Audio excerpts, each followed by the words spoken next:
इसको अब बंद करना पड़ेगा। लास्ट टाइम हमने एक छोटा सा सर्किट का टेस्ट बेंच लिखा था और वो सर्किट जो था वो काउंटर का सर्किट था जो कि इंक्रीमेंट भी कर सकता था काउंट को और डिक्रीमेंट भी कर सकता था।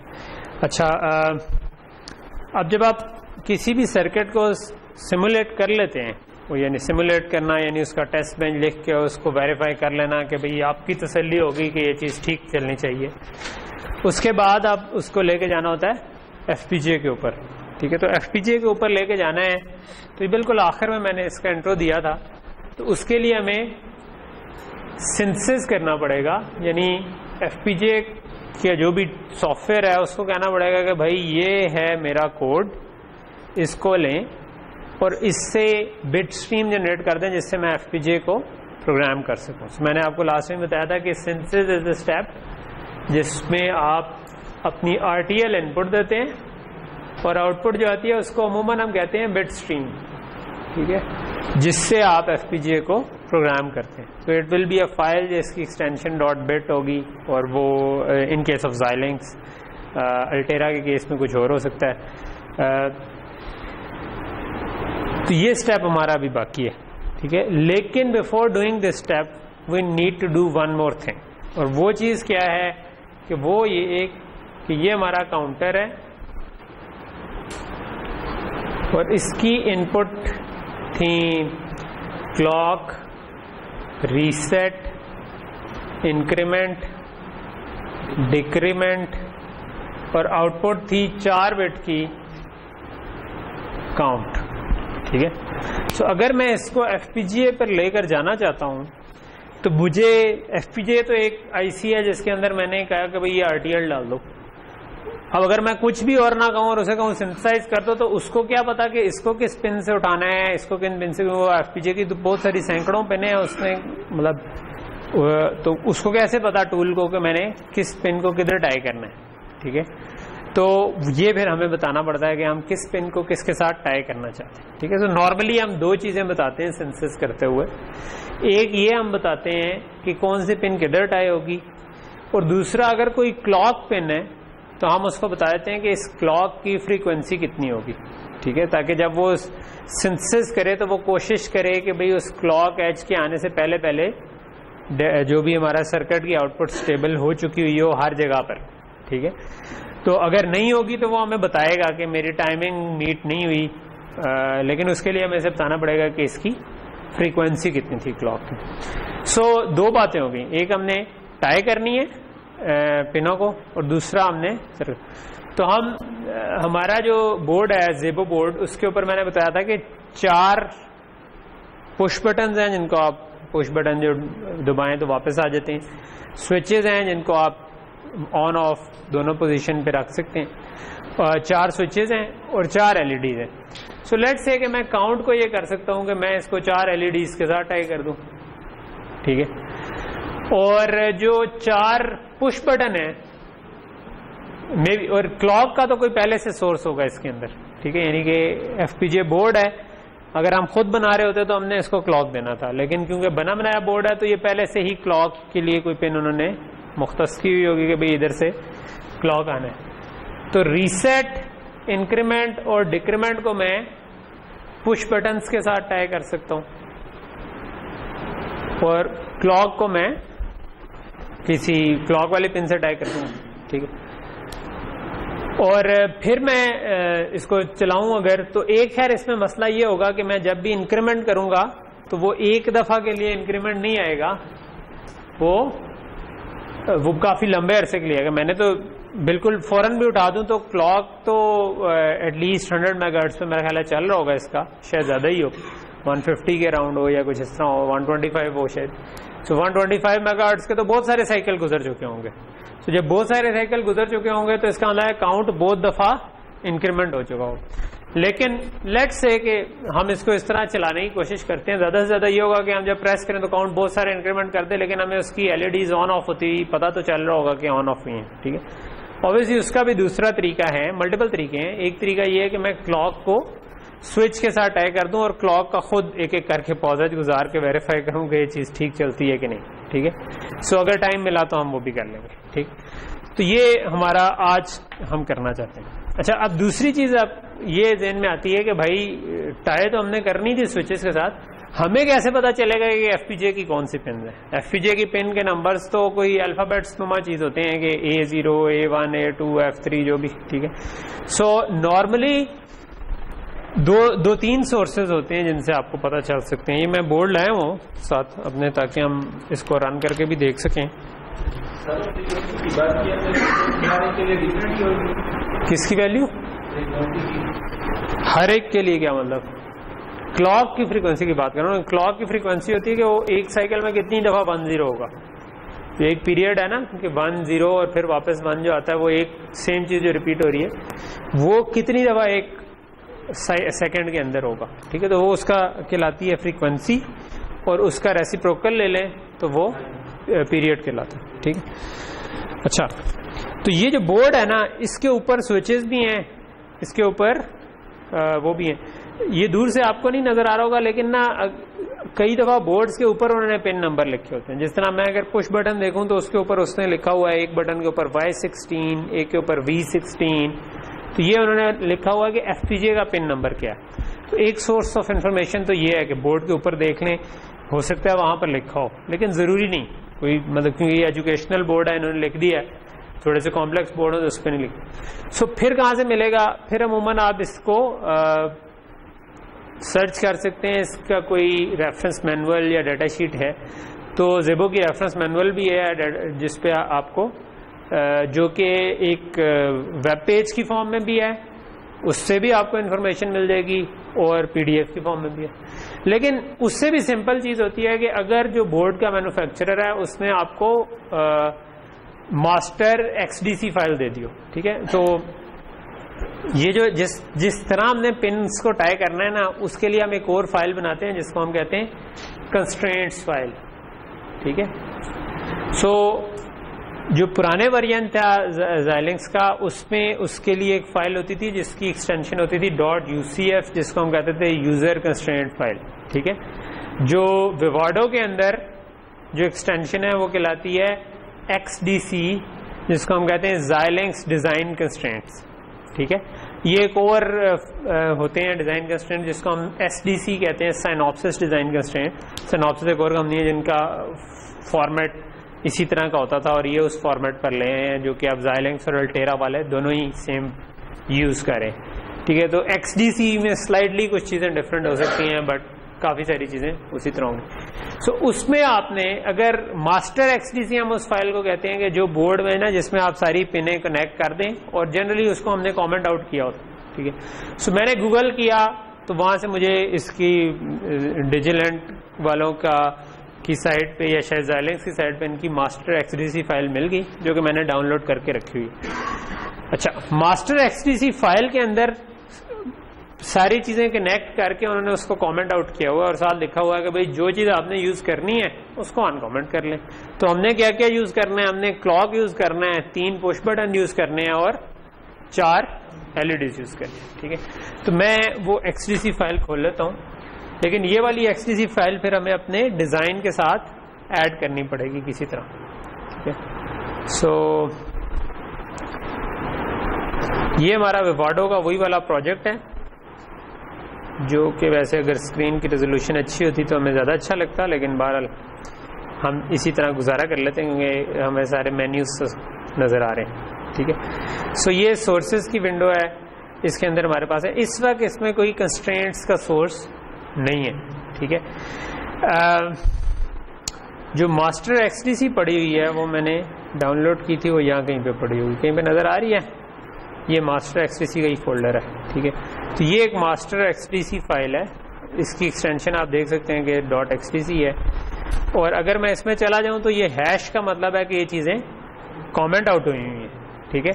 अच्छा, और अगर मैं इनको पढ़ूं तो इसने क्या किया हुआ है? सबसे पहले इसने ऊपर लिखा हुआ है uncomment the lines corresponding to use pins, rename the use signals according to the project. कि जो मैंने प्रोजेक्ट के अंदर से नाम रखे हुए हैं वो मैं रख दूं। मिसाल के तौर पर मैंने LEDs से काउंट को टाई करना है, तो LEDs के बजाय मेरा नाम होगा काउंट, ठीक है। सो ये वाले नाम चेंज कर लूं और दूसरा जो जो चीज यूज करनी है उसको अनकमेंट कर दूं।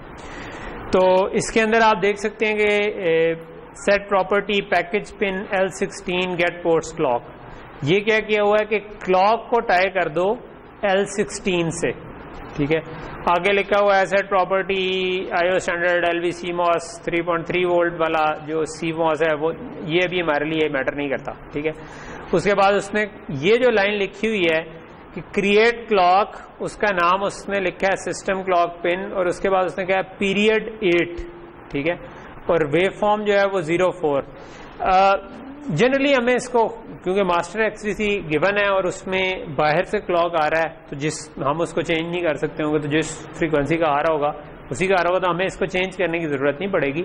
लेकिन क्या रहा है ये कह रहा है कि एक क्लॉक बनाओ जिसका उसने कोई नाम दे दिया, ठीक है। जो कि ये गेट पोर्ट्स क्लॉक करके के जो भी आपकी पोर्ट्स में से क्लॉक का नाम है जो है ना, वो वाली पोर्ट उठाओ और उससे एक क्लॉक क्रिएट करो, क्लॉक का नाम उसने सिस्टम लिखा।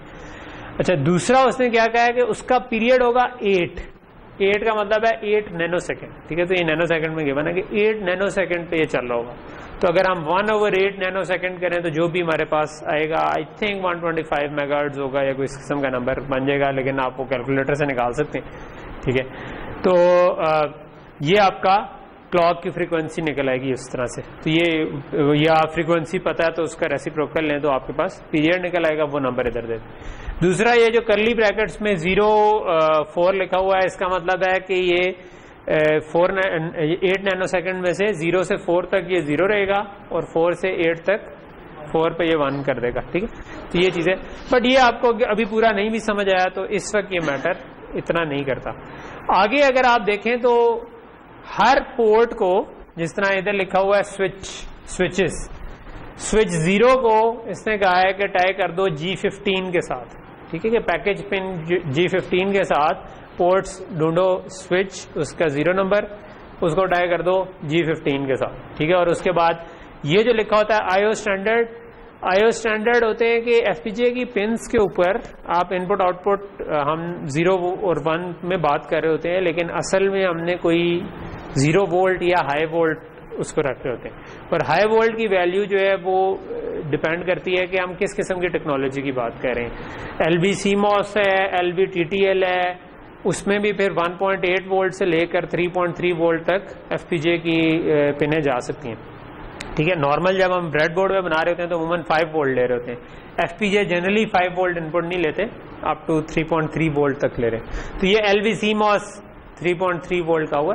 FPGA में आप ये बता सकते हैं कि हर पिन का क्या IO स्टैंडर्ड होगा। सिर्फ इसमें एक चीज इंश्योर करना जरूरी होती है कि FPGA का एक बैंक को आप कॉन्फ़िगर करते हैं कि इस बैंक पे ये वाला स्टैंडर्ड होगा। अगर एक बैंक की एक पिन को आपने एक स्टैंडर्ड दिया और दूसरी पिन को दूसरा दिया, तब आपको Xilinx कहेगा कि भाई ये क्या कह रहे हैं, हमारा ये वाला बैंक जो है, ये आपने इसको 3.3 पे किया हुआ तो दूसरा आपका सिग्नल 3.3 पे नहीं हो सकता। तो ये हमने इंश्योर करना होता है। बाकी हम सिंपली इधर इसी तरह लिख लेते हैं, प्रॉपर्टी सेट कर देंगे कंस्ट्रेंट फाइल में, तो ये सेट हो जाएगी। अच्छा, सो ये बात समझ आ रही है आपको। सो इसी तरह इसमें स्विचेस, LEDs, सब चीज़ों को कनेक्ट किया हुआ है। And we are interested in push buttons and clock at the moment, ठीक है। अच्छा, तो हम अपने प्रोजेक्ट में ये कैसे करें? अपने प्रोजेक्ट में हम ये कर सकते हैं कि हम कहें कि हम एक कंस्ट्रेंट्स का सोर्स ऐड करें, ठीक है। तो इसके अंदर आपको इधर ऐड सोर्सेज की ऑप्शन है। ऐड सोर्सेज में गए, ऐड में आप देख रहे थे कि हमने डिजाइन सोर्स रखा था जब हम RTL लिख रहे थे, सिमुलेशन सोर्स रखा था जब हम टेस्ट बेंच लिख रहे थे। तो कंस्ट्रेंट सोर्स हम रखेंगे जब हमने इस किस्म की कंस्ट्रेंट फाइल देनी है, ठीक है।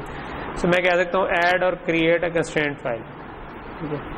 नेक्स्ट कंस्ट्रेंट मैं कहता हूँ क्रिएट फाइल, और मे बी मैं इसका नाम वही रख देता हूँ जो मेरे टॉप लेवल फाइल का नाम है, ठीक है। अब आपको इधर नजर आ रहा होगा कि कंस्ट्रेंट्स के अंदर वो इधर ब्रैकेट में 1 आ रहा है, इसका मतलब है एक सोर्स है, ठीक है। डिजाइन में आपको एक नजर आ रहा था, सिमुलेशन में वो दोनों ले रहा है, यानी काउंटर को खुद भी शायद ले रहा होगा और इसको भी ले रहा होगा, टीवी काउंटर को भी ले रहा होगा, नहीं, अच्छा वो वेव फॉर्म मैंने सेव की थी वो, ओके। अब ये हमारी वो फाइल है जिसमें हम चीजें लिख सकते हैं। तो मैं इसको डबल क्लिक करता हूँ तो मेरा ख्याल है कि ये खुल चुकी होगी। नहीं खुली, शायद डबल क्लिक नहीं हुआ।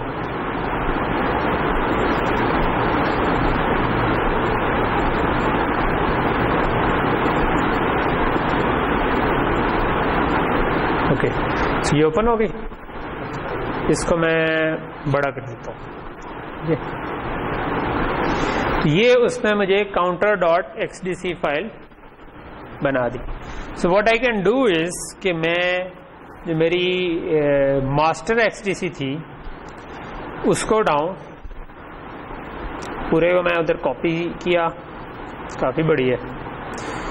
चलो Ctrl A करके Ctrl C and Ctrl V। तो ये सारे फिलहाल कमेंट्स हैं, ठीक है। अच्छा, और मैं चाहता ये हूँ कि मैं सबसे पहले क्लॉक वाला हिस्से को अनकमेंट कर दूँ। तो मैं कहता हूँ कि ये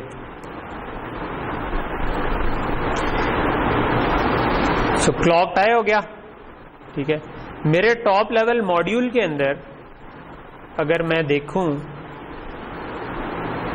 तो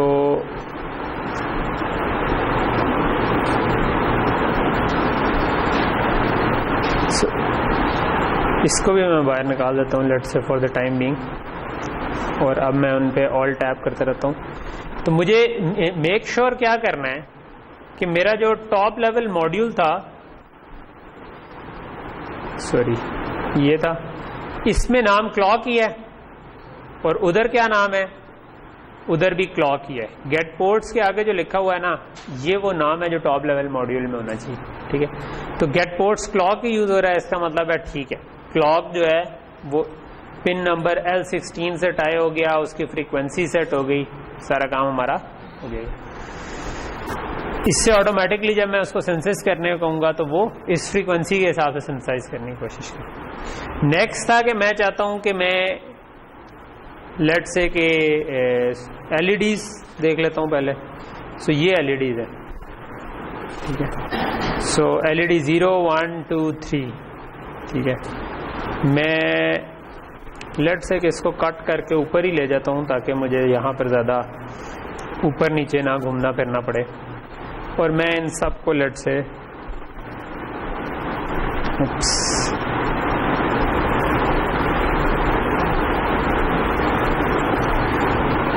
तो ये चारों को मैंने अनकमेंट कर दिया, लेकिन मेरे मॉड्यूल के सिग्नल का नाम LED नहीं था बल्कि काउंट था। जो मैं इससे टाई करना चाहता हूँ वो काउंट है। तो मैं इधर से कॉपी कर लेता हूँ। इट्स बेटर टू यूज, मतलब इस मामले में कॉपी पेस्ट यूज करना बेहतर है, ताकि आप खुद टाइप कर रहे हो तो आप कोई स्पेलिंग मिस्टेक कर सकते हैं और इस तरह की चीज़। तो आप इस पूरे को सिलेक्ट करते जाएं और रिप्लेस करते जाएं। पर्सनली वैसे मैं ये वाले काम Notepad++ में करना पसंद करता हूँ। उसमें पूरा कॉलम इकट्ठा सिलेक्ट होकर मैं ये कमेंट रिमूव कर देता और इस तरह के काम। लोग डिफरेंट किस्म के एडिटर्स यूज़ करते हैं, कोई ये नोटपैड, कोई Emacs, बहुत लोग यूज़ करना पसंद करते हैं। ओके, सो ये हमारे पास काउंट हो गया। दूसरा मैं चाहता हूँ कि जो पुश बटन्स हैं, ठीक है, नहीं है कहीं पे पुश बटन्स, बटन देख लो, ये बटन है, ठीक है। सो पुश बटन्स को इन्होंने लिखा हुआ बटन, हमें इनमें से 3 चाहिए, लेकिन चलो मैं चारों को उठा लेता हूँ, ठीक है, क्योंकि हो सकता है कि हम बाद में हमारा मूड चेंज हो जाए, ठीक है। तो हम स्विचेस से ऊपर ले जाते हैं बटन्स को और इसको अनकमेंट करते जाते हैं, बल्कि चौथे को नहीं करते क्योंकि अभी हमें 3 ही चाहिए, ठीक है। और एक को मैं रीसेट से टाई करना चाहता हूँ, एक को इंक्रीमेंट से, एक को डिक्रीमेंट से, ठीक है। सो मैं यहाँ से रीसेट उठाता हूँ, इंक्रीमेंट भी पूरा था, डिक्रीमेंट भी पूरा था, तो मैं लेट से कि बटन 0 पे मैं कहता हूँ कि रीसेट है। और अब इधर मुझे 0 नहीं लिखना, क्योंकि 0 1 2 तब आता है जब कोई मल्टीपल होते हैं, क्योंकि इन्होंने उस हिसाब से लिखा हुआ कि बटन्स 3 डाउन टू 0 किसी ने बनाए हुए थे। अच्छा, इंक्रीमेंट को मैं कह देता हूँ बटन 1 के साथ, और डिक्रीमेंट को मैं कर देता हूं बटन 2 के साथ, ठीक है। सो ये मेरे पास क्लॉक भी टाई हो गया, रीसेट भी टाई हो गया, इंक्रीमेंट भी, डिक्रीमेंट भी और काउंट भी, तो हमने सब कुछ टाई कर दिया। सो दैट मीन्स कि हमारी ये XTC जो है ये कंप्लीट है। यानी इसमें मैंने कहा था 2 चीज़ें करनी है, एक पोर्ट्स टाई करनी है और एक क्लॉक की फ्रीक्वेंसी देनी है। तो ये फ्रीक्वेंसी भी दे दिया है क्योंकि पहले से दी हुई थी उन्होंने, हमने जस्ट उसको यूज़ किया और पोर्ट्स भी टाई हो गए। ओके, सो इसको भी वापस लाते हैं और इसको भी वापस ले आते हैं। ओके, सो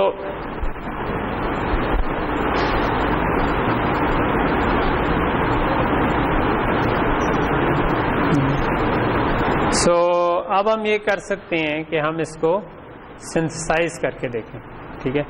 सो इधर फॉर सम रीजन ये टॉप लेवल मॉड्यूल नहीं आ रहा। ओके, सिंथेसिस करने के लिए हम बेसिकली अगर इधर आके जनरेट बिट स्ट्रीम पे करें तो वो पूरा सिंथेसिस का साइकिल चला के बिट स्ट्रीम को जनरेट कर देगा। लेकिन सिंथेसिस के भी 2 मराहल होते हैं, एक जिसको हम सिंथेसिस कहते हैं और एक जिसको हम इम्प्लीमेंटेशन कहते हैं। पहले मरहले पे वो हमारे सर्किट को, मैं ऐसा करता हूँ कि इसको लगा देता हूँ, मैं इसको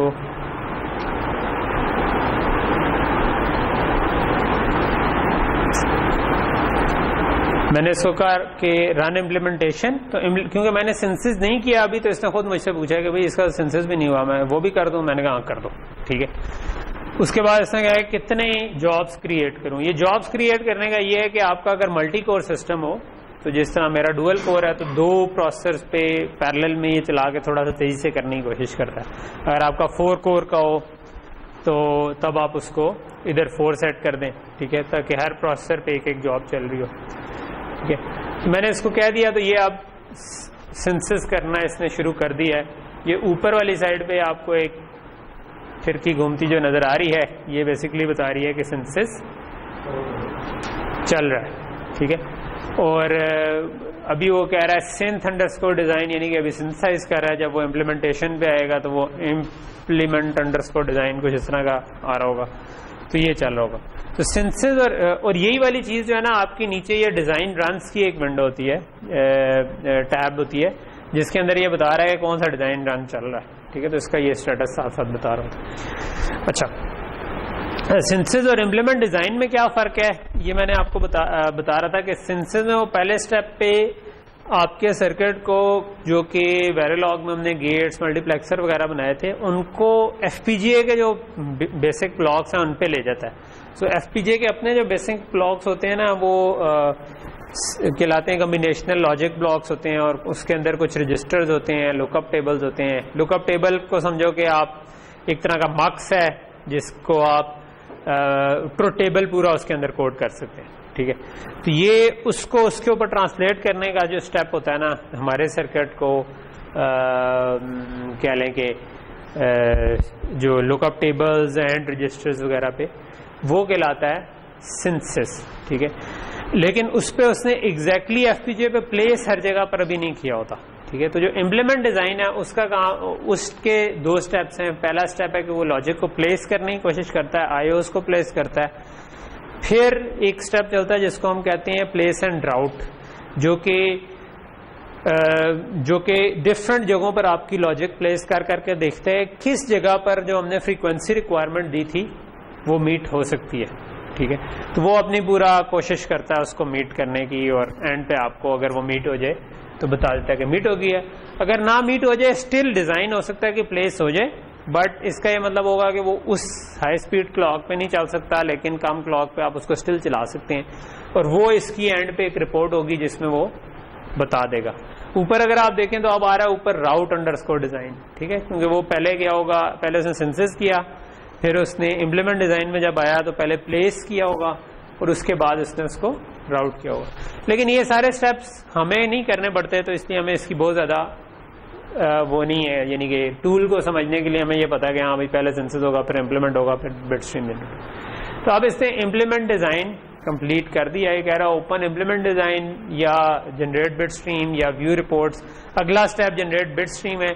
नॉर्मली इस जगह पर अच्छा होता है कि आप इसे कहें व्यू रिपोर्ट्स, और इसमें नीचे आप देखेंगे तो इसने रिपोर्ट्स की टैब खोली है। इसमें एक इम्पॉर्टेंट रिपोर्ट होती है, इसमें सेंसेस और इम्प्लीमेंटेशन के डिफरेंट टैब्स बने हुए हैं। सेंसेस 1 क्योंकि एक दफ़ा सेंसेस किया है, अगर हम मल्टीपल रन्स भी कर सकते हैं जिनमें एक पुराना सेंसेस सेव रखें और नया जो है वो सेंसेस 2 में चला जाए, लेकिन वो भी हमारे स्कोप से बाहर है। सो हम इम्प्लीमेंट के बाद उसमें भी उसने ऑप्टिमाइज डिज़ाइन, फिर प्लेस डिज़ाइन, फिर राउट डिज़ाइन आखिरी स्टेप था। ठीक है, मैं इसको ज़रा बड़ा कर लेता हूँ। ठीक है, तो ये राउट डिज़ाइन के अंदर आपकी एक एंड पे आ रही है कि route timing summary report. Generally it's a good idea कि आप इसको देखें कि क्या आपकी टाइमिंग रिक्वायरमेंट्स मीट हुई हैं। हमने उसको एक बताया है कि भाई इतनी फ्रीक्वेंसी पे क्लॉक होना चाहिए। अगर ये उसको मीट कर पाया है तो इसके अंदर इस रिपोर्ट के अंदर उसने कहा होगा कि हमारे तमाम टाइमिंग कंस्ट्रेंट्स मीट हो गए। सो मैं अगर इसको नीचे जाके देखूं तो इसके अंदर एक लाइन होगी,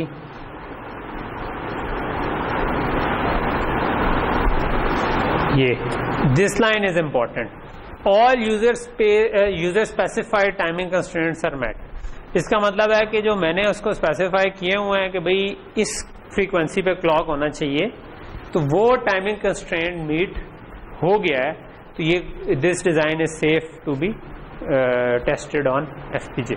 ठीक, तो ये एक चीज है। अगर इसमें और भी ऑप्शंस हैं, ओपन सिंथेसाइज डिजाइन कर लें, ओपन इम्प्लीमेंट डिजाइन, उसमें वो चिप के ऊपर कहाँ पर प्लेस हुआ है उस तरह की चीजें दिखा सकता है। अगर हम उसकी स्कीमेटिक खोलें तो हमें स्कीमेटिक दिखा सकता है। अगर मैं इसको लेट से क्लिक करूं तो ये अब मैंने सिंथेसिस के बाद की स्कीमेटिक्स उठाई है। तो सिंथेसिस के बाद स्कीमेटिक्स में उसने एफपीजे वाली लॉजिक के ऊपर इसको डाल दिया होगा। ठीक है, नॉर्मली हमें ये देखने की कम जरूरत पड़ती है, लेकिन मैं आपको जस्ट एक नॉलेज के लिए चीज बता रहा हूँ कि आप देख सकते हैं जाके। ये अब इसकी स्कीमेटिक है, जिसको अगर मैं बड़ा करके देखूं तो जो हमने सर्किट बनाया था वो असल में अब ये बन चुका है। ठीक है, सो इसमें अब आप देखेंगे कि आपको ये काउंट रेज, काउंट 0, अब ये देखें कहीं पे LUT1 LUT2 लिखा हुआ है, इसका मतलब है लुकअप टेबल। ठीक है, तो जो हमने गेट से लॉजिक बनाई हुई थी इसने उसको लुकअप टेबल्स के थ्रू इम्प्लीमेंट किया है। ठीक है, और फिर जहां पर आपके कहीं पर रजिस्टर थे वहां पर ये आपका FDRE ये जो रजिस्टर लगा हुआ है, ठीक है, जिसमें इनपुट आ रही है।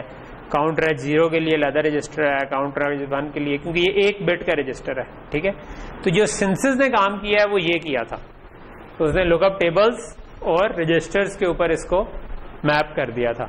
लेकिन वो एफपीजे पे एग्जैक्टली किस जगह पे मैप हुए थे वो सिंथेसिस ने नहीं, वो इम्प्लीमेंट डिजाइन ने किया। ठीक है, आप अगर इम्प्लीमेंट डिजाइन का खोलेंगे तो खैर उसमें मैं अभी नहीं जाता, वो बिला वजह अननेसेसरी आपको वो करने की जरूरत है। लेकिन आप इम्प्लीमेंटेड डिजाइन खोलेंगे ना तो वो आपको बता रहा होगा एफपीजे पूरा है चिप के ऊपर किस जगह पर आपका सर्किट है, और आप उधर जूम इन करके जाके देख सकते हैं। प्रैक्टिकली हमें ये करने की जरूरत नहीं पड़ती, क्योंकि अगर टाइमिंग मीट हो गई है इसका मतलब है हमारा सर्किट उसने ठीक पोर्ट कर दिया, जहां पर भी किया है वी डोंट केयर। उसकी जरूरत हमें तब पड़ती है जब हमें टाइमिंग के कोई इश्यूज आ रहे हो और फिर हम कंस्ट्रेंट करना चाहिए। हमारे 2 ग्रुप्स हैं, एक ग्रुप को कह देंगे यार तुम्हारा सर्किट इस जगह पे रहना चाहिए, तुम्हारा सर्किट इस जगह पे, तो इस किस्म के काम हम कर सकते हैं। हम बता सकते हैं इसमें कि भाई आपका सर्किट जो है ना वो एफपीजे के इस हिस्से में कंस्ट्रेंट होना चाहिए, बाकियों का इस जगह पे, तो ये चीजें हम कर सकते हैं। ओके, सो जब हमारा ये टाइमिंग मीट होगी तो नेक्स्ट स्टेप है कि हम इसकी बिट स्ट्रीम जनरेट करेंगे। ठीक है, सो मैं बिट स्ट्रीम जनरेट कर देता हूँ। बिट स्ट्रीम जनरेट करेगा कि जो इम्प्लीमेंटेड डिजाइन है उसको ले करके उससे एक फाइल जनरेट करेगा जिसकी एक्सटेंशन होगी डॉट बिट। ठीक है, इसने हमारी बैक पे काफी सारी चीजें क्रिएट कर दी हुई हैं ये हमारा प्रोजेक्ट जो था, ये मेरा ख्याल है कि इस फोल्डर में, ये हमारा काउंटर है। तो ये देखें, ये हमारी जो .xpr फाइल है ये प्रोजेक्ट फाइल होती है, और ये जो .runs है ना फोल्डर, इसके अंदर हमारे जो सेंसेस और इम्प्लीमेंटेशन के रन्स में जो जो फाइलें क्रिएट हुई हैं ये वो पड़ी हुई हैं, ठीक है। सो जब इम्प्लीमेंट खत्म होगा तो इस जगह पर हमारे पास जो बिट स्ट्रीम जनरेट हो जाएगी, तो हमारे पास इस जगह पर एक .bit फाइल, अभी राइट बिट स्ट्रीम चल रहा है, रनिंग राइट बिट स्ट्रीम, तो जब ये खत्म होगा तो यहाँ पर एक बिट स्ट्रीम आ जाएगी, यानी जिसकी एक्सटेंशन .bit होगी, काउंटर .bit या कोई इस तरह जो भी हमारा टॉप लेवल मॉड्यूल है। इसके अलावा इधर जिनकी एक्सटेंशन .rpt है, ये नॉर्मली होती हैं रिपोर्ट्स, ठीक है। अभी देखें उसने वो काउंटर .bit बना दिया टॉप लेवल, क्योंकि राइट बिट स्ट्रीम इसका अल्लाह जो हमने चलाया हुआ था वो कंप्लीट हो गया। लेकिन एक छोटी सी और चीज कि आप जिस तरह ये जो अभी मैंने टाइमिंग रिपोर्ट खोली थी उधर, अगर आप इधर खोलना चाहें तो इधर भी कहीं पे टाइमिंग समरी राउटेड .rpt पड़ी हुई है। इसको अगर मैं खोल लूं नोटपैड में तो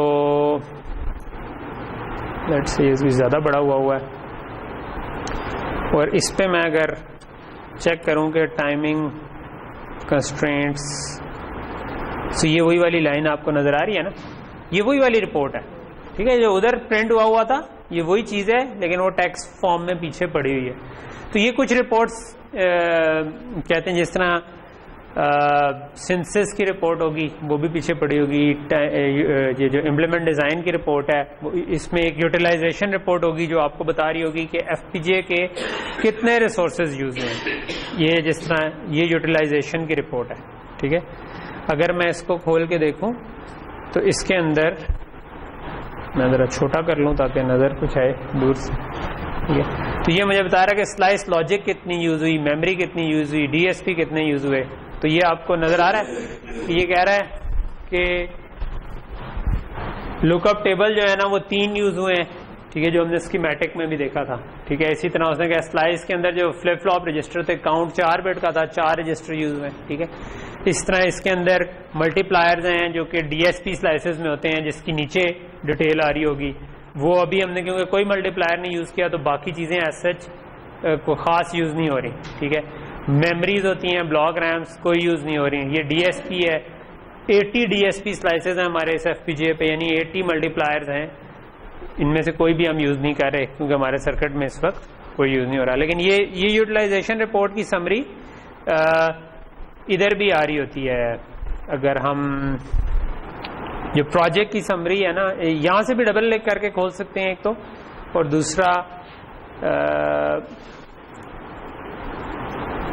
यहां पे जो प्रोजेक्ट की टैब थी ना उसके अंदर भी मेरा ख्याल है ये प्रोजेक्ट समरी भी आ रही होती है। इसके अंदर भी आई थिंक कि वो आपको, अगर मैं इसको बड़ा करके दिखाऊं तो जिस स्टेज पे उसके हिसाब से ये रिपोर्ट्स की समरी सी दिखा रहा होता है, ठीक है, कि आप इसको view census default results, view implementation reports, तो ये आप करेंगे तो ये आपको उस बता देगा, ये बता रहा है कि कंप्लीट हो गया, ठीक है। सो यहां तक चीज समझ आ गई, ठीक है।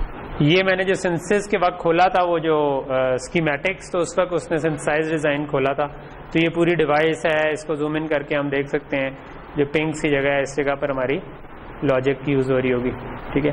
बट खैर ये सारी डिटेल्स हैं जो कि मैं जस्ट आपको इन्फॉर्मेशन के लिए दे रहा हूँ। असल चीज है कि सेंसस हो गया, हमने देख लिया कि टाइमिंग मीट हुई है कि नहीं, टाइमिंग मीट हो गई, then we are okay.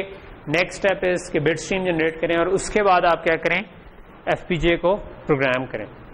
FPGA को प्रोग्राम करने के लिए क्या करना होता है, उसके लिए इसके नीचे आप आए तो एक चीज नजर आ रही है, ओपन हार्डवेयर मैनेजर, ठीक है। सो उससे पहले मैं ये टारगेट को कनेक्ट कर देता हूं। मेरे पास बोर्ड है, और ये जो बोर्ड है हमारा ज़ेबो, इसके ऊपर हमारे पास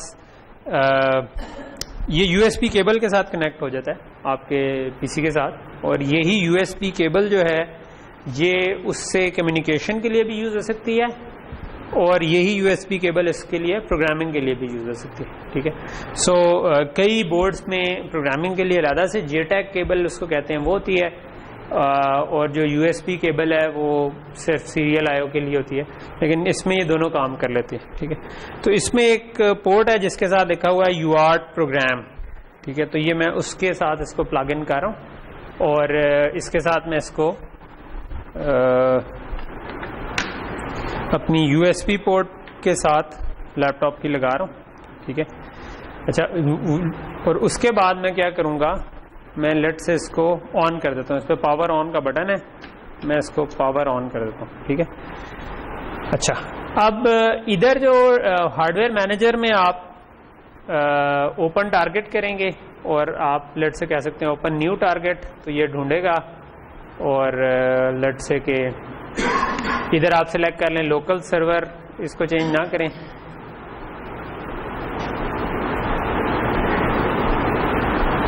ठीक है, तो अब इसने ये डिटेक्ट कर लिया है। ठीक है, अगर ये पीछे आप देखें टेबल पे आपको नजर आ रहा होगा, इसने ये डिटेक्ट कर लिया है कि भाई ये डिजिलैंड का बोर्ड है और उसकी जो भी है आप इसको कह दें नेक्स्ट और फिनिश कर दें। ठीक है, तो ठीक है, अब ये इस बोर्ड के साथ कनेक्ट हो गया। ठीक है, यानी इसने उसको डिटेक्ट किया पहले कि USB पे आपके ये लगा हुआ है JTAG वाला ड्राइवर, उसके बाद उसके साथ ये कनेक्ट हो गया। नेक्स्ट चीज़ है कि मैं इसको प्रोग्राम कर दूं। ठीक है, तो ऊपर आपको यहाँ पे छोटा सा लिखा हुआ नजर आ रहा है प्रोग्राम डिवाइस। ठीक है, तो मैंने प्रोग्राम डिवाइस किया, इसने बाय डिफॉल्ट आपकी जो प्रोजेक्ट के अंदर counter.bit फाइल पड़ी हुई थी, तो बिट स्ट्रीम जिसको हम कहते हैं, वो सिलेक्ट कर ली। तो मैं कहता हूँ कि प्रोग्राम कर दो।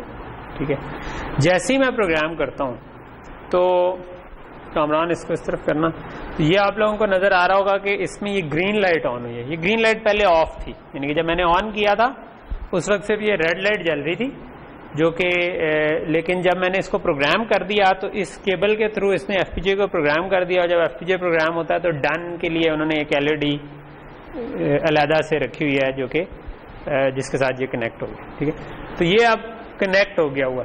ठीक है, अब असूली तौर पर मेरे पास बटन 0 जो था, विच अगर मैं वो दबाऊं तो बटन 0 कौन सा वाला है, मैं लेट मी सी, लेफ्ट वाला होगा राइट वाला होगा, आई थिंक हाँ लेफ्ट वाला जो है ना ये बटन 0 है, ये राइट वाला सॉरी, मैंने बटन 0 दबाया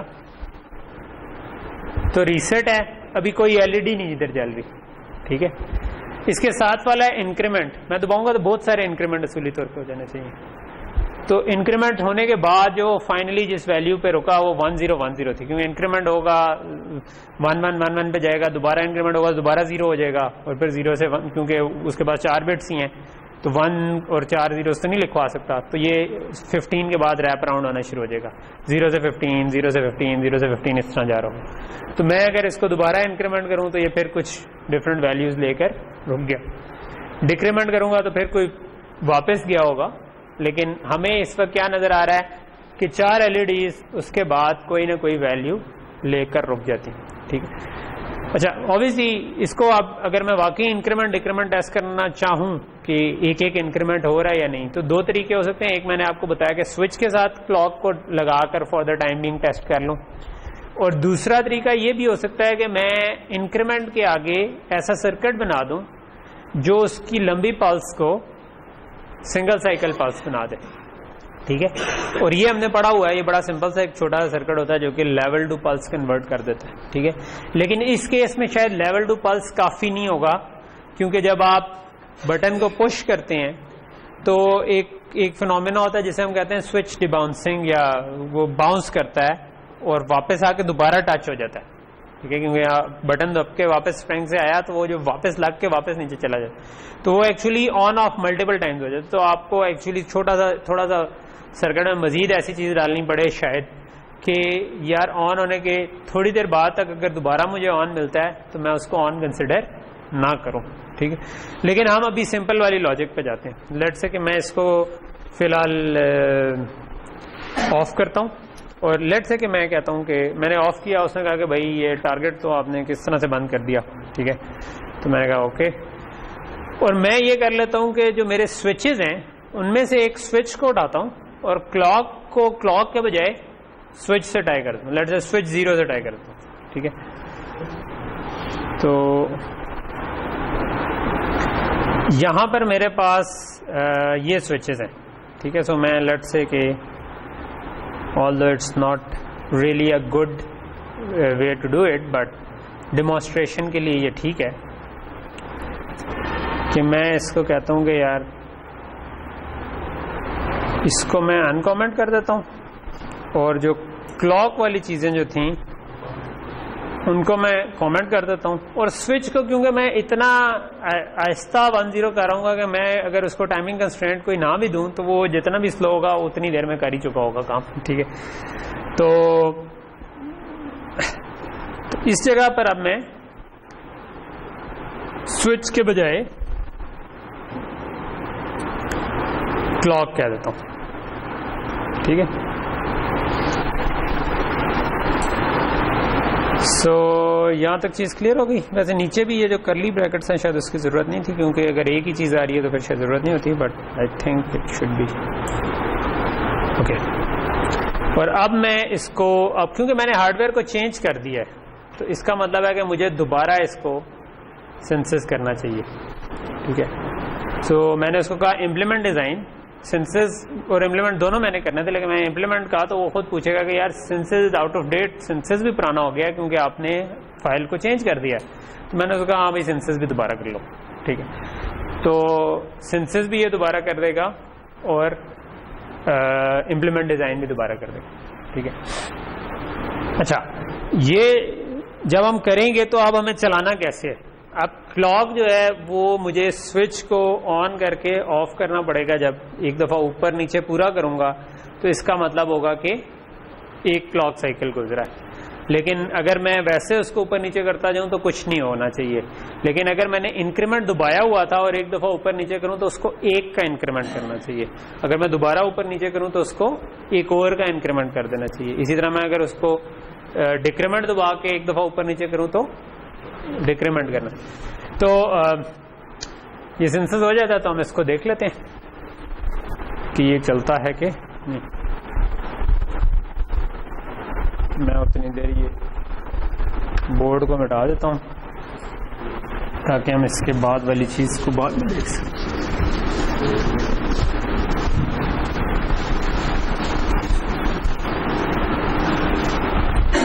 था तो छोटा सा डिजाइन, इतना टाइम इसको लेना तो नहीं चाहिए सिंथेसिस में जितना ये ले रहा है। अच्छा हो गया, अगले स्टेप पे चला गया। नॉर्मली जो सिंथेसिस की इटरेशंस हैं ये काफ़ी टाइम लेती हैं हार्डवेयर डिज़ाइन में। यानी कि ये तो बहुत छोटे डिज़ाइन है तो ये 1 मिनट के अंदर अंदर या 2 मिनट के अंदर अंदर सिंथेसाइज हो रहा है। लेकिन प्रैक्टिकली जब आप थोड़े बड़े डिज़ाइन बनाते हैं तो वो फिर घंटों में जाना शुरू हो जाती हैं, और ज़्यादा बड़े हो जाएं तो फिर वो सेवरल आवर्स पे चली जाती है कि मे भी हो सकता है कि 7-8 घंटे 10-12 घंटे इस तरह भी हो जाता है कई दफ़ा कि सिंथेसिस का टाइम ले जाता है। सो जिस तरह मैं आपको बता रहा था कि हार्डवेयर वाले जो हैं अपनी कंपनी में कह सकते हैं कि भाई मुझे बड़ा मॉनिटर दो, और साथ ही वो ये भी कहेंगे कि यार मुझे कोई ज़बरदस्त सी मशीन दो जिसमें ज़्यादा कोर्स हों ताकि सिंथेसिस की इटरेशन कम हो। क्योंकि जब मैं इसको लॉन्च किया था तो इसने पूछा था कितनी प्रोसेस लॉन्च करें। ओह, इम्प्लीमेंटेशन फेल हो गई, क्यों?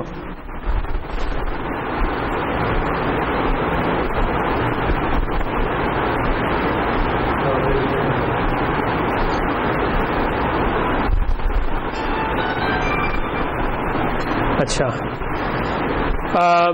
ये क्योंकि आप थोड़ा सा इंटेलिजेंट है पुराने वेरिएंट से, तो ये मुझे ये कह रहा है कि आपने जो है ना ज्यादती की है थोड़ी सी कि क्लॉक के लिए ना आपने गलत अच्छी पिन चूज नहीं की, ठीक है।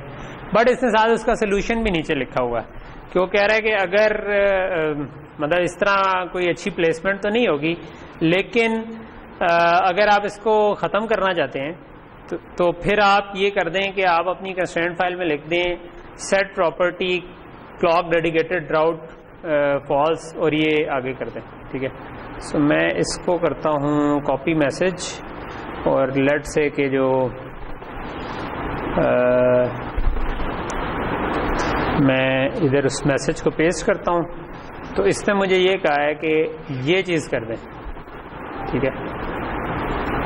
मैं इस वाली लाइन को उठाता हूँ और अपनी जो कंस्ट्रेंट फाइल थी उसमें पेस्ट कर देता हूँ, ठीक है। ऑल्दो दिस इज डिस्करेज्ड और राइटली सो, क्योंकि क्लॉक जो है ना वो उसको ज़रा ध्यान से इन्होंने प्लेस किया होता है, जो भी बोर्ड बना रहा होता है, और हमने स्विच के साथ उसको टाई कर दिया। बट मतलब हम तो अपनी टेस्टिंग के लिए इस वक्त करना चाह रहे हैं, तो इसलिए ये मैटर नहीं करता। तो मैंने इधर कर दिया कि क्लॉक डेडिकेटेड राउट फॉल्स, ठीक है। तो ये अगर मैं कर दूंगा इस क्लॉक के इनपुट बफर पे, तो ये कह देगा कि ठीक है, कोई मसला नहीं, होपफुली, ठीक है। सो मैं इसमें सिंथेसिस को वैसे आउट ऑफ डेट नहीं होना चाहिए था, लेकिन खैर हो गया है। मेरा ख्याल है कि अब नए में जो है ना आप कंस्ट्रेंट फाइल को सिंथेसिस और इम्प्लीमेंटेशन दोनों के साथ अटैच अलग-अलग भी कर सकते हैं, और बाय डिफॉल्ट दोनों से हो जाती है। अदरवाइज सिर्फ अगर आपकी कंस्ट्रेंट फाइल में चेंज हो तो नॉर्मली सिंथेसिस में कोई फ़र्क नहीं पड़ता, बल्कि सिर्फ इम्प्लीमेंट डिज़ाइन आपको दोबारा करना पड़ता है, क्योंकि वो पीछे वाला जो चेंज जो सर्किट को मैप किया वो तो नहीं। लेकिन नए डिज़ाइंस में क्योंकि आप सिंथेसिस के टाइम पे भी कुछ टाइमिंग कंस्ट्रेंट्स वगैरह दे सकते हैं, तो वो शायद ये दोनों से लिंक हुआ हुआ। सो वो मुझे आई एम नॉट श्योर कि उसको डीलिंग कैसे करेंगे, बार वो पढ़ के कर सकते। ओके, सो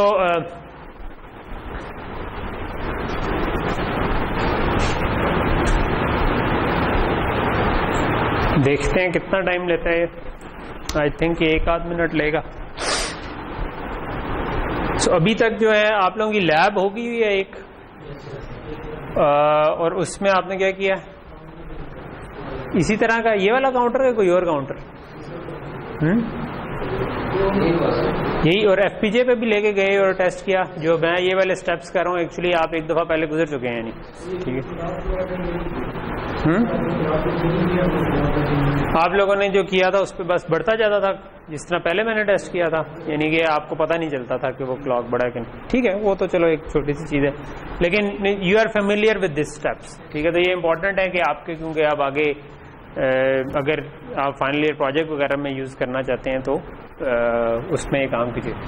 ये जो पाथ है ना, ये जो जिस तरीके अभी हम सिंथेसाइज कर रहे हैं, ये कहलाता है आरटीएल फ्लो, ठीक है, कि जिसमें आप आरटीएल लिखते हैं और चलाते हैं। मैं भी जो आपको जिस तरफ ले करके जाना चाह रहा हूँ वो डिफरेंट फ्लो है, ठीक है। ये क्योंकि ये आपको आना चाहिए, लेकिन प्रैक्टिकली क्योंकि आजकल जो हम एफपीजे यूज़ कर रहे हैं उसके अंदर वो वाले उसके अंदर प्रोसेसर भी लगा हुआ है, उसमें आर्म का पूरा प्रोसेसर लगा हुआ है, ठीक है, जो कि फ्लोटिंग पॉइंट मल्टीप्लिकेशन तक करता है और उसमें आप सी कोड डायरेक्ट चला सकते हैं, ठीक है। सो प्रैक्टिकली जब आप जो जिंक डिवाइसेस है ना Xilinx की, उनमें इस तरह के प्रोसेसर लगा हुआ है in addition to FPGA same chip के ऊपर। और इसी तरह की आपकी डिवाइसेस जो हैं वो अल्टेरा वालों की भी हैं, उसको वो जो कि अब इंटेल ने एक्वायर कर लिया, तो इंटेल वालों की कह लेना चाहिए।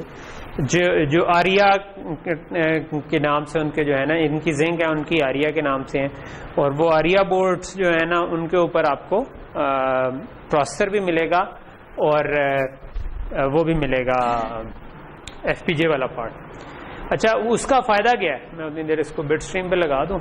और उसका फ़ायदा ये है कि असल में जो ये हार्डवेयर डिज़ाइन का साइकिल होता है ना, ये थोड़ा लंबा होता है। यानी कि मैं अगर कोई सर्किट, मुझे कोई एल्गोरिदम दे और मैंने उसको एफपीजीए पे लॉजिक बिल्ड करनी है, तो इसका मतलब है मैं उस सर्किट का पूरा एनालिसिस करूंगा वो क्या काम कर रहा है, और step by step her step का हार्डवेयर डिज़ाइन पहले करूंगा, फिर उसको टेस्ट करूंगा वेरिलॉग में, फिर उसको दोबारा लेकर।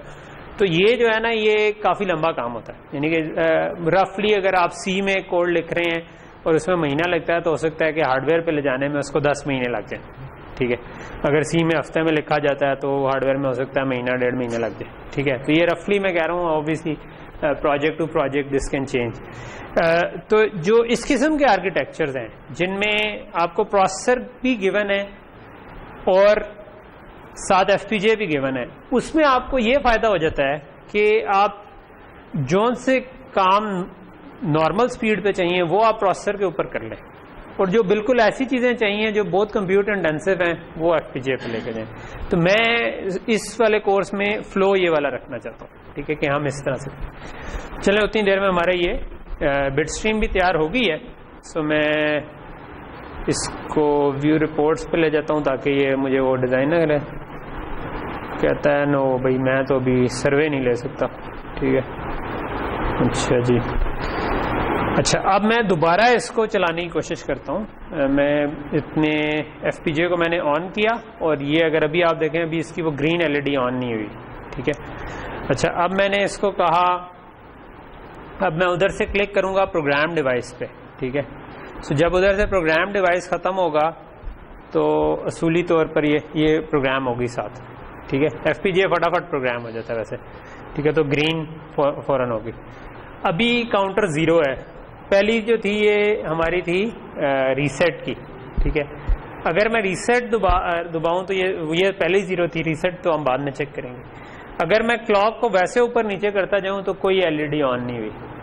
ठीक है, लेकिन अगर मैं इंक्रीमेंट दबा के इसको नीचे करूं और फिर ऊपर करूं तो 1 हो गया, फिर नीचे करूं ऊपर करूं तो 1 आगे शिफ्ट हो गया, 1 0 हो गया, फिर नीचे ऊपर करूंगा तो क्या होगा, 1 1 हो जाएगा। ठीक है, तो इसका मतलब है काउंटर चल रहा है। ठीक है, फिर इसी तरह मैं अगर इंक्रीमेंट के बजाय तीसरे नंबर पे डिक्रीमेंट था, डिक्रीमेंट दबा के मैं एक क्लॉक गुजारूं तो क्या होगा, 1 1 के बजाय 1 0। ठीक है, सॉरी मेरा ये 1 0।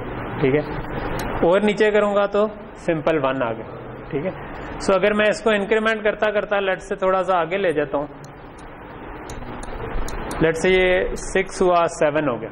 ठीक है, अब मैं अगर रीसेट दबाऊं तो क्या होना चाहिए, इसको 0 हो जाना चाहिए। मैं रीसेट दबाया, नहीं हुआ फॉर सम रीजन।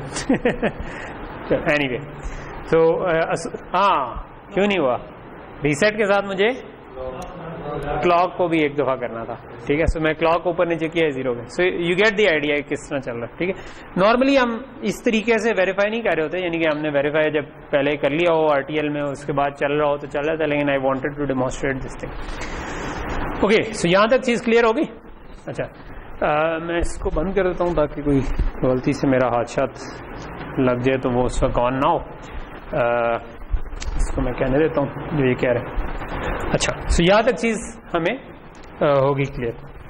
अच्छा, ये था हमारा जो अभी तक हमने किया ना, ये इसमें हमने एक छोटा सा सर्किट को वेरिलॉग में कोड किया, उसके बाद उसको सिमुलेट किया, उसके बाद सिंथेसाइज भी कर लिया और उसके बाद FPGA पे चला के भी देख लिया। ठीक है, तो मुबारक हो, आप लोग एक लेवल पे पहुंच गए हैं कि आप जिस लेवल पे आपको लॉजिक डिजाइन के एंड पे हमने छोड़ा था, आप 2 साल गुजारने के बाद अब जब दोबारा इसको टेकअप अब तक कर चुके होंगे। ठीक है, और दूसरा ये कि जो हमने चेंज किया कि हमने टूल अपना चेंज कर दिया। ठीक है, और टूल चेंज करना बड़ी साइंस नहीं होती, यानी कि आज आपको कोई Xilinx के बजाय अल्टेरा का FPGA पकड़ा देगा तो अल्टेरा का एक इसी तरह का टूल है जिसको हम कहते हैं क्वार्टस प्राइम। ठीक है, जितना इनका विवाडो है उनका क्वार्टस प्राइम है, उसमें भी आप उसी तरह वेरिलॉग फाइल्स ऐड करेंगे। इसमें XDC ऐड किया है, उसमें SDC होती है, उसमें एक QS, उसमें यानी कि पिन जोड़ने के लिए QSF फाइल होती है, आई थिंक ये कोई इस तरह का नाम होता है, और SDC फाइल होती है, बाकी के कंस्ट्रेंट टाइमिंग कंस्ट्रेंट वो है उसी तरह। ठीक है, और वो आप करेंगे, उसका भी कोई आपको ट्यूटोरियल मिल जाएगा। आप उस ट्यूटोरियल को अगर 1 आध दिन लगाएं तो या 2-3 दिन लगाएं तो आपको चीजें समझ आ जाएंगी। जो आजकल की ना एक आपने चीजें सीखनी हो तो उसका आप अगर Xilinx वालों के अपना YouTube चैनल भी है, उनके अपनी साइट के ऊपर भी काफी सारे ट्यूटोरियल्स हैं, तो कई वो कहते हैं क्विक टेक ट्यूटोरियल्स। ठीक है, सो इसके अंदर भी ना जब आप विवाडो इंस्टॉल करेंगे तो एक डॉक्यूमेंट नेविगेटर होगा जिसके अंदर लिंक्स होंगे, यानी कि अगर मैं देखो ना, ये डॉक नेविगेटर उसने एक बनाया हुआ है, अगर मैं इसको खोलूं तो इसके अंदर बहुत सारी PDFs पड़ी होंगी जिसमें जो मुझे काफ़ी सारे ट्यूटोरियल्स दे सकती हैं, और इसके अंदर हमारे पास लिंक्स होंगे कि आप सॉरी इस पर क्योंकि नेट नहीं चल रहा तो वो कैटलॉग नहीं कर सकी, लेकिन ये डिफरेंट डिज़ाइन फ्लोज जो है ना, ये जो वीडियो का साइन जिनके साथ बना है, ये अगर नेट कनेक्टेड हो तो ये आपको डिफरेंट डिज़ाइन फ्लोज दे सकता है। ठीक है, फिर ये इसके नीचे कुछ PDFs हैं जो कि आपको स्टार्टिंग पॉइंट दे सकती हैं कि यार विवाडो का कि ट्यूटोरियल, विवाडो डिजाइन ट्यूटोरियल और गेटिंग स्टार्टेड गाइड, और मतलब अक्सर बोर्ड्स के साथ एक गेटिंग स्टार्टेड गाइड आती है जो कि आपको क्विकली अगर उसको चलाना है तो वो चलवा देती है, ठीक है, यानी कि आप उसको 4-5 स्टेप्स के ऊपर चला लें। फिर अमूमन एक डिटेल्ड यूजर गाइड या डाटा शीट होती है जिसके अंदर उसने फर्दर डिटेल्स लिखी होती हैं। जिस तरह ज़ेबो का अगर होगा तो मैंने वो, आप ज़ेबो रेफरेंस मैनुअल पे जाएंगे तो आपको ऑनलाइन वेब पेज मिल जाएगा। सो मेरे पास शायद इधर पड़ा होगा, जिस तरह ये ज़ेबो _RM जो है ना, ये उसका रेफरेंस मैनुअल पड़ा हुआ है। इसके अंदर जो है ना सारे डिफरेंट पिने, ये उसकी हर एक चीज़ की डिटेल, कौन सी पिन किधर टाई हुई है। अगर आपने नीचे जाएंगे तो ये आपको कीबोर्ड के लिए अलहदा बताएगा, मेमोरी के लिए अलहदा बताएगा, और ये सारी डिटेल बताएगा कि अच्छा मॉनिटर के साथ, ये VGA के साथ जो करना है, जो कि आप लोगों ने अपने लॉजिक डिज़ाइन के प्रोजेक्ट्स में दूसरे FPGA पे किया था, बट अगर आप ज़ेबो पे कर रहे होंगे तो मे बी अगर आपको याद हो एंड यू कैन सी, तो इसमें रेड, ग्रीन और ब्लू की ज़्यादा ये 4-5 बिट्स आ रही हैं रेड की, बल्कि 1 2 3 4 5, ठीक है। उसमें आपको याद होगा 2 बिट 3 बिट रेड की थी, 3 बिट ग्रीन की थी, 2 बिट ब्लू की थी, ठीक है। तो वो 256 कलर था, ये 16 कलर है, 16 बिट कलर है, ठीक है। यानी कि वो टोटल 256 कलर का मतलब था, वो 8 बिट कलर्स थे, तो ये 16 बिट कलर्स आपको सपोर्ट करते हैं, ठीक है।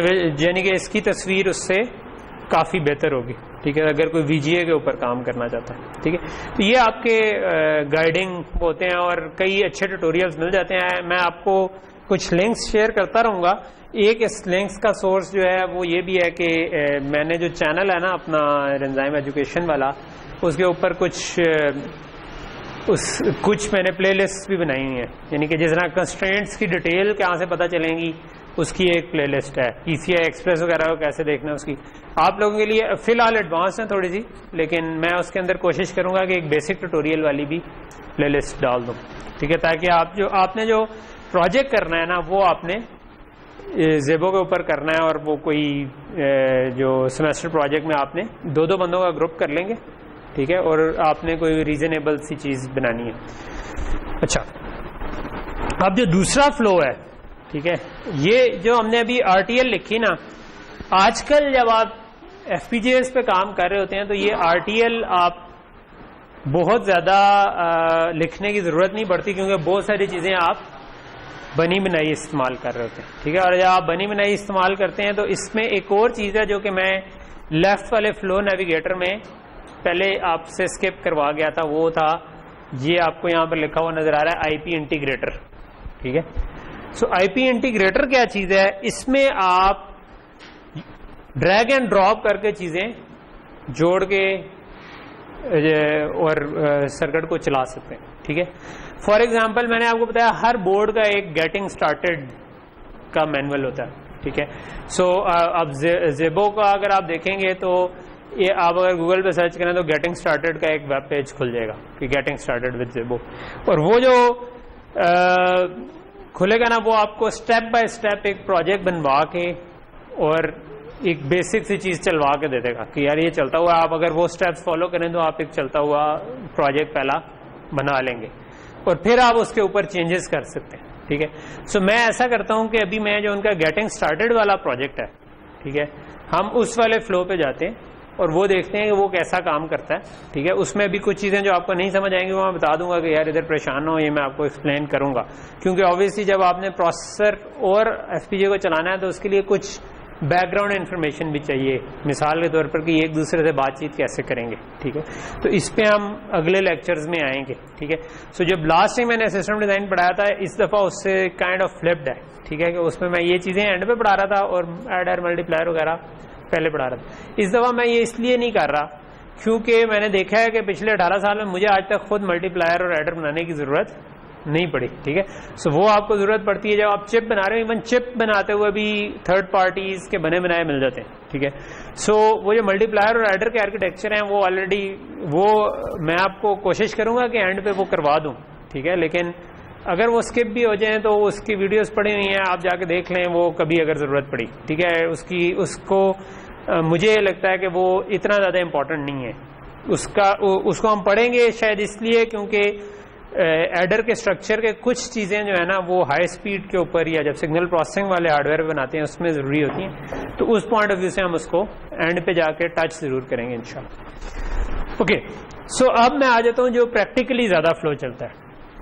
प्रैक्टिकली जो ज्यादा फ्लो चलता है ना उसमें अमूमन जो जिस तरह मैंने ये काउंटर बनाया और अगर मैं समझता हूं कि ये बार बार यूज होना है तो मैं इसकी आरटीएल से ना एक आईपी बना दूंगा। ठीक है, आईपी का मतलब होता है, आईपी का लफ्ज आपने सुना हुआ है, एक आईपी एड्रेस वाला सुना, ये वो वाला नहीं है। ठीक है, वो होता है इंटरनेट प्रोटोकॉल। ठीक है, सो ये IP stands for intellectual property.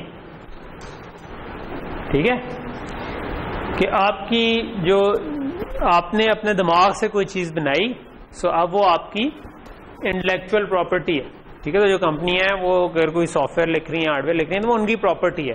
वो चाहें तो फ्री में लोगों के साथ शेयर कर दें, चाहें तो वो कहेंगे भाई मैं इसका $1 लूंगा, चाहें तो वो कहेंगे मैं इसका $1000 लूंगी, चाहे तो मैं कहूँ $1,00,000 लूंगी, depending on software hardware.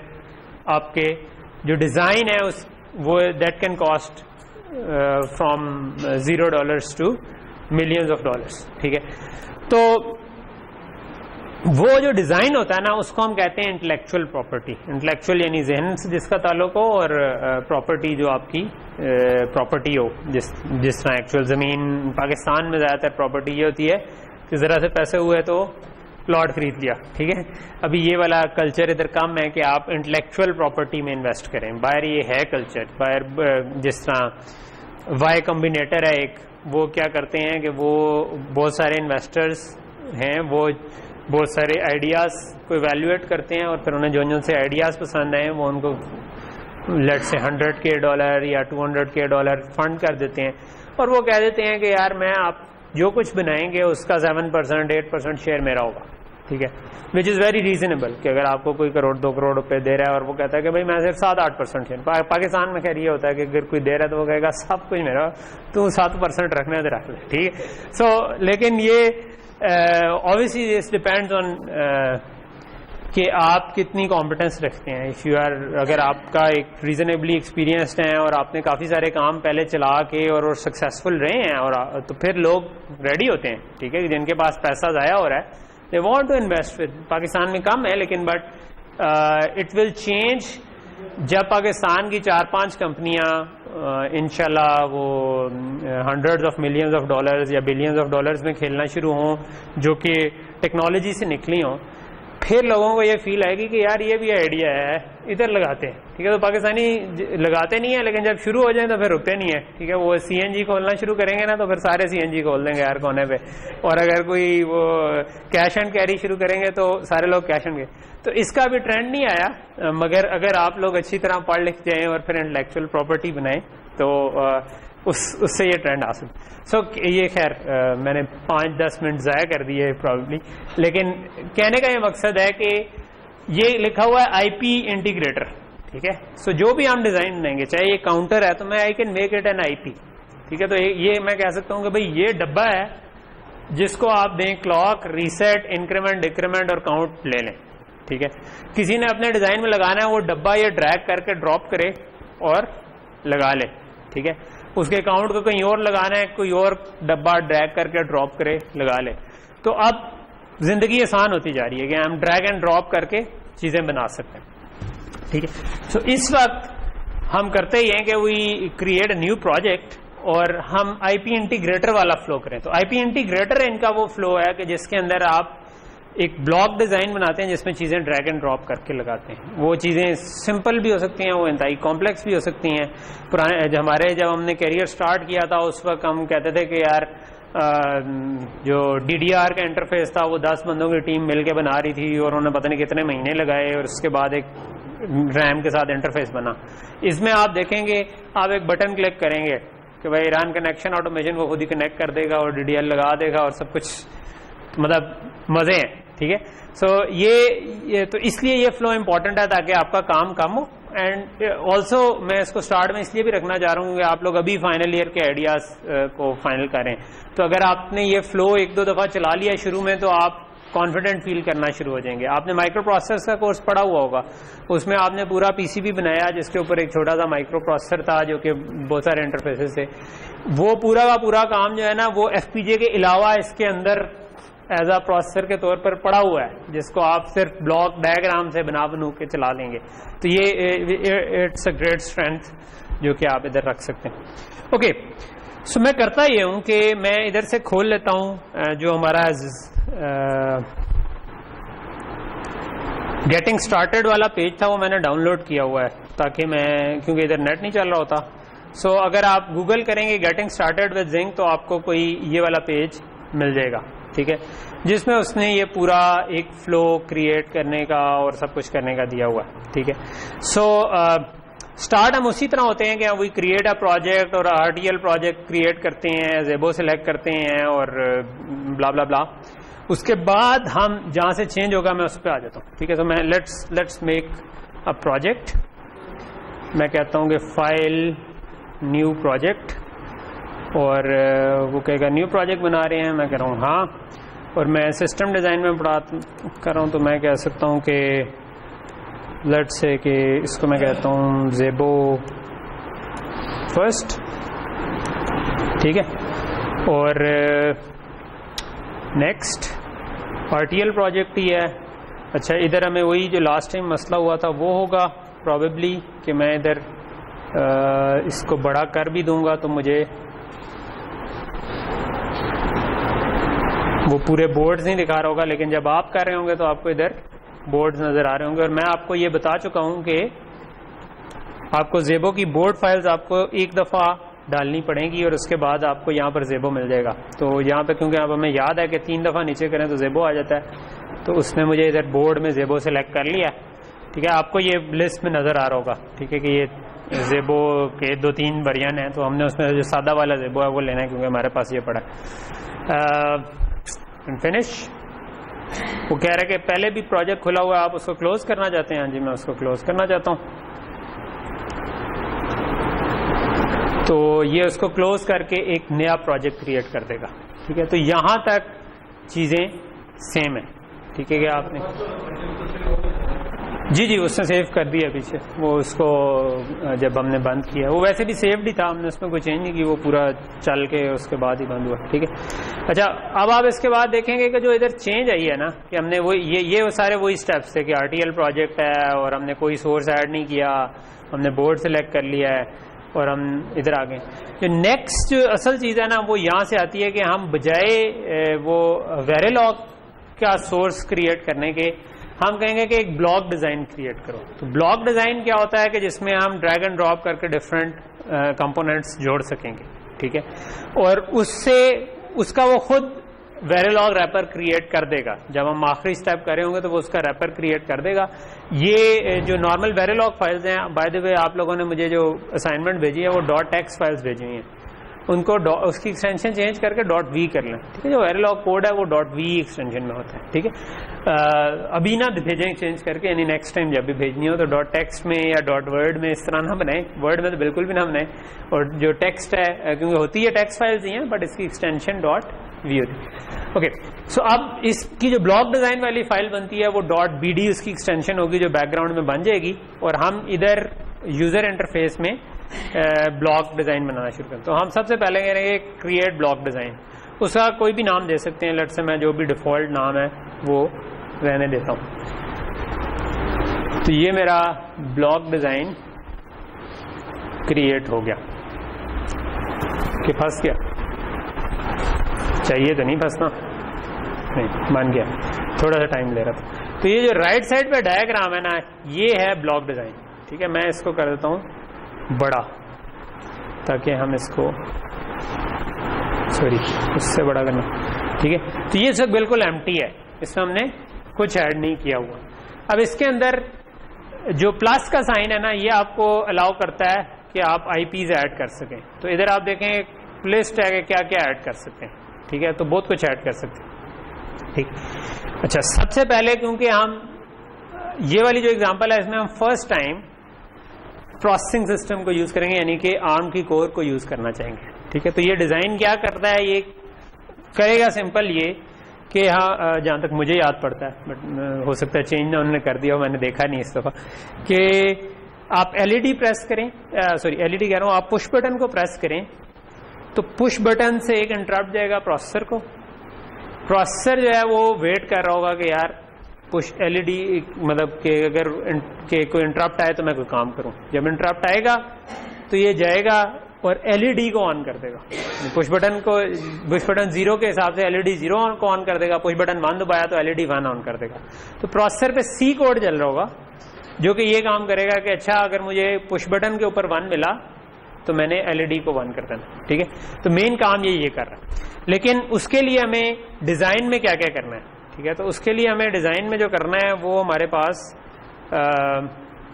Tutorial में हम जाते हैं। उसने कहा कि प्रोजेक्ट मैनेजर में जाएं, क्रिएट ब्लॉक डिजाइन, ये स्टेप हम कर चुके हैं, यहां तक हम पहुंच चुके हैं, ठीक है। उसके बाद सबसे पहले उसने ऐड किया प्रोसेसर, ठीक है।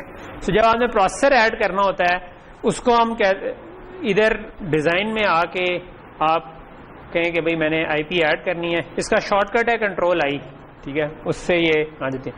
तो मैं इसमें अगर जिंक लिखूं ZYNQ तो ये मुझे कह रहा है जिंक प्रोसेसिंग सिस्टम ऐड कर दूं, मैं वहां जी ऐड कर दो, ठीक है।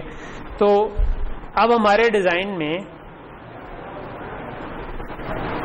बगैर कोई कोड लिखे पूरा प्रोसेसर आ गया, ठीक है। ऑन जस्ट 1 क्लिक के हमने कहा कि यार ये जिंक का प्रोसेसिंग सिस्टम है जो कि उसने लगा दिया। इसके बाद हम करते हैं कि रन ब्लॉक ऑटोमेशन, ठीक है।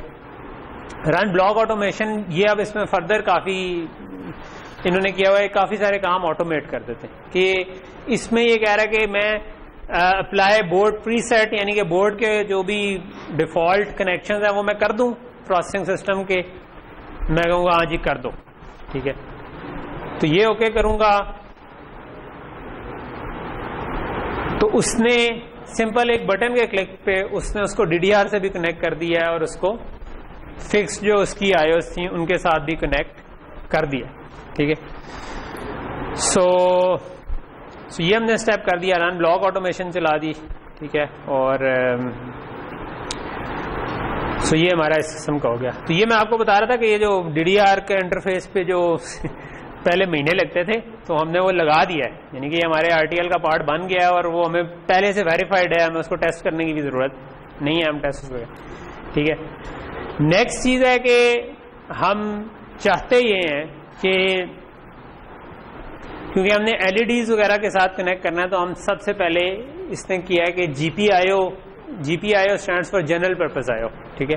तो इसने कहा है कि आप AXI GPIO की IP ऐड करें, ठीक है। सो मैं इधर से कर देता हूं कि भाई AXI GPIO, ठीक है, ये सिलेक्ट की GPIO ऐड होगी, ठीक है।